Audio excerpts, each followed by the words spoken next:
Welcome back. I wanna kind of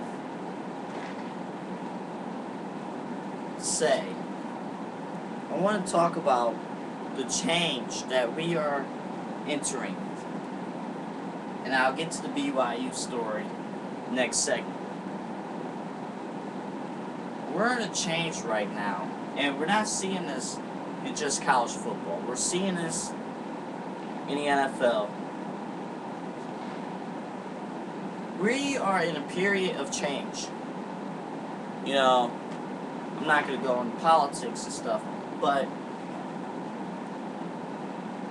when Obama was running for president, he promised change. Now, none of this was done by the power of the president, but the influence of change, the influence of freshening things up, the influence of that has carried over into sports, has carried over into both college football and the pros. Now, I'm not going to talk that much about the pros on today's show. You know, with the 18-game schedule. You heard Phil Simms. He basically said the 18-game schedule is basically inevitable. It's going to happen. But we're seeing now with college football, you see these divisional changes. Teams moving here, teams moving there. You know, the money it is and the opportunity there is finally outgrowing. It's finally outgrowing tradition. The time-honored thing of tradition has vanished. It doesn't exist anymore. I'm trying to find a good camera placement. It's kind of hard to do it in here. It's not there anymore. If it was there would have been no thought that a school that was once led by Tom Osborne, legendary Tom Osborne, would even consider, would even have an itch in the minds of the Nebraska Cornhuskers, that would be a split thought of joining another conference, let alone the Big Ten.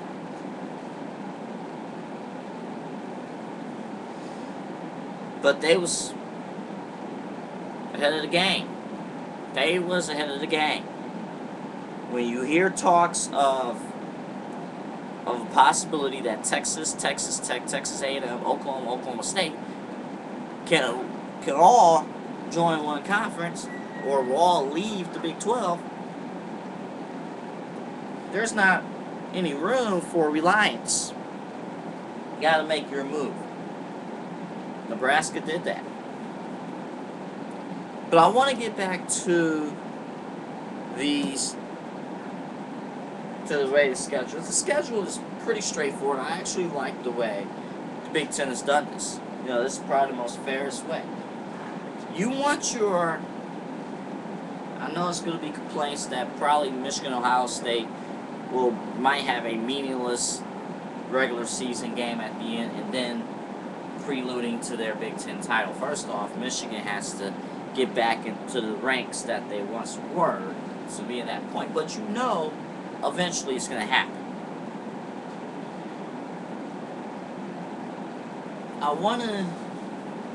I like this because this is the fairest way to do it. It's the fairest way to do it. Big Ten, I mean, the only rivalry that they've possibly eliminated was Penn State, Michigan State, which was a big deal a couple years ago. But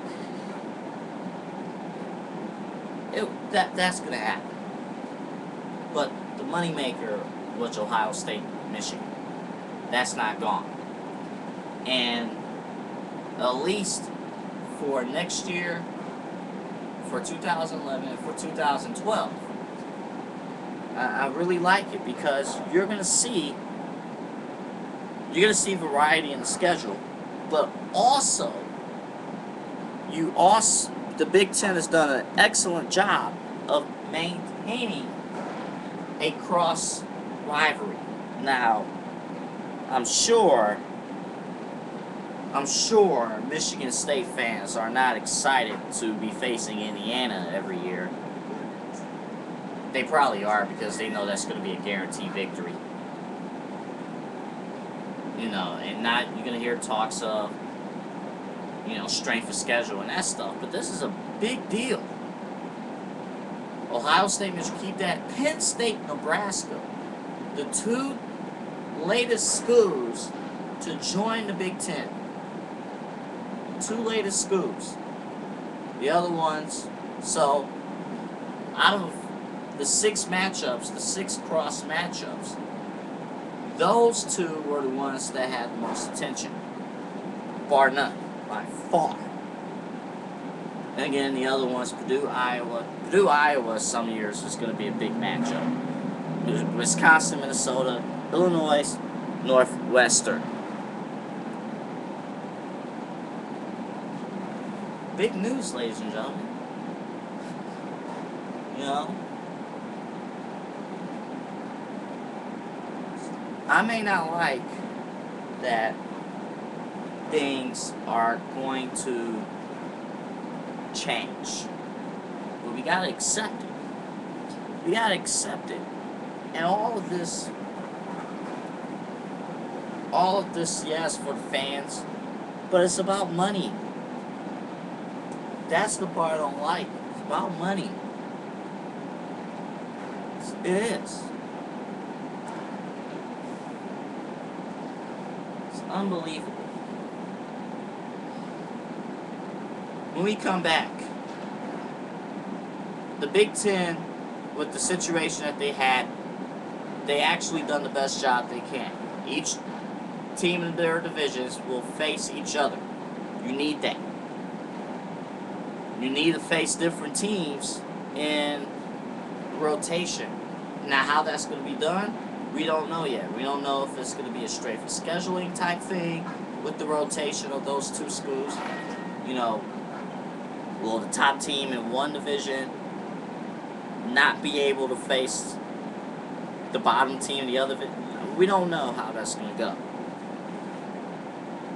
Actually, apparently what's going to happen is they already have the schedule set for 2011 and 2012. So the rotation thing of straight for scheduling that's gone. And that's going to be a problem. That's going to be a problem in the initial scheduling process that you're going to find out. And this is how you dissect the issue. You know, this is going to be a problem. Because if one school can thrive off of having a weak non-division schedule, and that's what it comes down to as well. You know, you're going to see the ripple effects of that.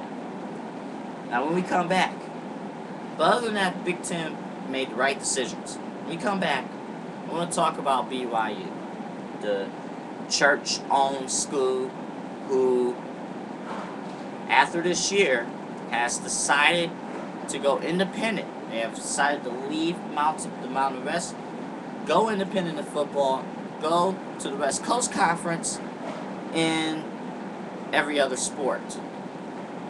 I'll tell you the effects of that as well. And plus, I want to talk about later in the program an eye-opening assignment that I had in school, here in college, that you guys, it does have to do with sports, I'm going to tell you that right now, but you need to watch this because we got to connect everything. I'll tell you about it when we come back.